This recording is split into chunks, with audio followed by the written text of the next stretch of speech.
chasseur américain le plus produit de la Seconde Guerre mondiale avec plus de 13 700 exemplaires fabriqués, le Curtiss P-40 Warhawk. Ce chasseur bombardier ne pouvait rivaliser avec les chasseurs allemands en haute altitude et fut peu utilisé dans le nord-est de l'Europe. Cependant, il a joué un rôle crucial auprès des forces alliées dans 3 principaux théâtres d'opération, l'Afrique du Nord, le sud-ouest du Pacifique et la Chine. Il a également été utilisé par les Anglais et l'Union soviétique, qui a fini par exploiter près de 2500 avions. Le P-40 offrait les avantages de son faible coût et de sa durabilité, ce qui a permis de le maintenir en production comme avion d'attaque au sol, bien après qu'il soit devenu obsolète en tant que chasseur.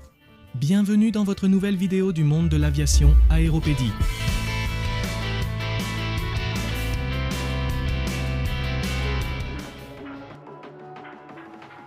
L'origine du P-40 remonte à l'évolution du Curtiss P-36 Hawk, un chasseur monoplan qui, bien que bien conçu, manquait d'un moteur adéquat pour rivaliser avec les modèles européens en développement. Surtout en raison des performances démontrées par les intercepteurs européens, propulsés par des moteurs en ligne refroidis par liquide, dans un effort pour moderniser leur ligne de chasse, sans repartir de zéro. Curtiss a adapté le fuselage du P-36 pour y intégrer un nouveau moteur en ligne, l'Allison B1000 710 refroidi par liquide, à la place du moteur radial d'origine. Cette décision a considérablement raccourci le temps de développement et a permis au P-40 d'entrer rapidement en production. Le premier prototype, désigné XP-40, a effectué son vol inaugural le 14 octobre 1938. Bien que l'avion ait montré des performances acceptables, sa vitesse maximale de 587 km/h le plaçait en désavantage face à des chasseurs contemporains comme les Messerschmitt Bf 109. Mais malgré cela, le 40 a été sélectionné par l'armée de l'air de l'armée des États-Unis, en raison de ses coûts relativement bas, de sa production accélérée et de sa capacité à opérer dans des conditions adverses. Le moteur Allison 1710 de 1150 chevaux, un V12 court. Il offrait une vitesse maximale d'environ 560 km/h dans les premières versions et jusqu'à 580 km/h dans les modèles ultérieurs. Mais l'une de ses principales limitations était l'absence d'un compresseur efficace, ce qui réduisait considérablement ses performances à haute altitude. Comparé aux chasseurs britanniques et allemands qui utilisaient des moteurs plus avancés, l'armement standard du P-40 comprenait de 4 à 6 mitrailleuses M2 de 12,7 mm montées dans les ailes, ce qui lui donnait une puissance de feu notable pour l'époque. Certaines variantes pouvaient emporter des bombes allant jusqu'à 450 kg ou des roquettes non guidées, ce qui lui permettait d'opérer lors de missions d'attaque au sol.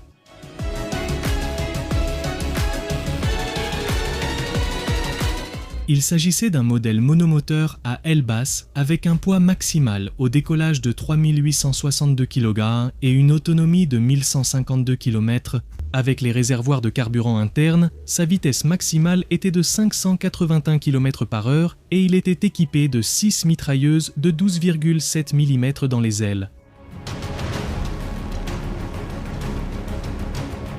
Le P-40 a été utilisé sur pratiquement tous les fronts de la Seconde Guerre mondiale, du désert d'Afrique du Nord aux cieux du Pacifique et de l'Europe de l'Est. Sa capacité à opérer dans des conditions extrêmes et sa facilité d'entretien en ont fait un choix idéal pour les pays qui ne pouvaient pas se permettre des chasseurs plus complexes et coûteux.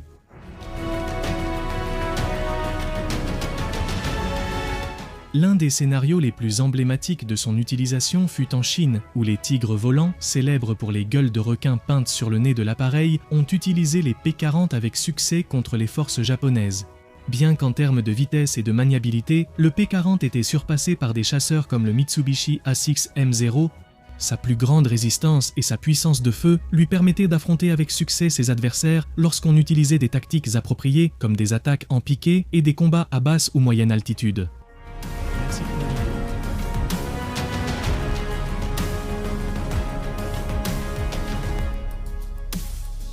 Dans le théâtre méditerranéen, le P-40 a joué un rôle clé dans la défense de Malte et les campagnes d'Afrique du Nord, où il a affronté à la fois les Bf 109 de la Luftwaffe et le Macchi C-202 italien.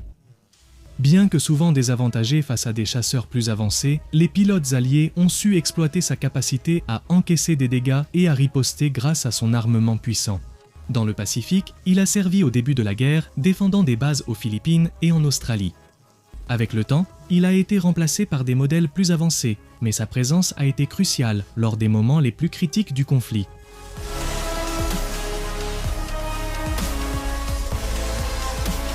Le P-40 a connu de nombreuses variantes tout au long de sa production, chacune apportant des améliorations progressives pour s'adapter aux besoins du combat.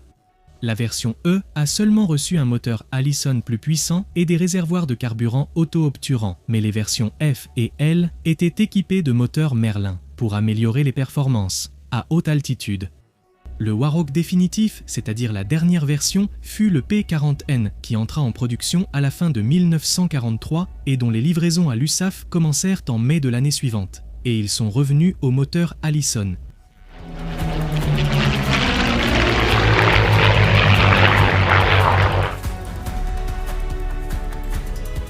Cet appareil a également été exporté vers plusieurs pays alliés dans le cadre du programme de pré-bail, opérant dans les forces aériennes britanniques, l'Union soviétique, la Chine, le Canada et la Nouvelle-Zélande, entre autres, le Commonwealth britannique et les forces aériennes soviétiques. Ils ont utilisé le nom Tomahawk pour les modèles équivalents au P-40A, B et C, et le nom Kitty Hawk pour les modèles équivalents au P-40D et à toutes les variantes ultérieures.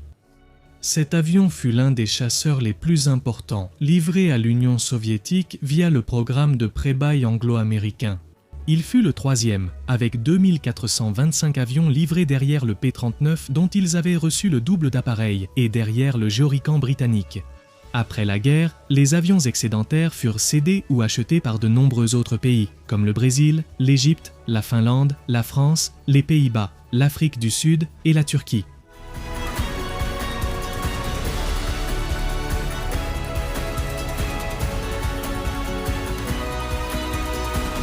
Malgré ses limites, il fut le cheval de bataille de nombreuses forces aériennes et permit aux pilotes alliés d'affronter des ennemis technologiquement supérieurs grâce à des tactiques efficaces tout en étant une machine très résistante.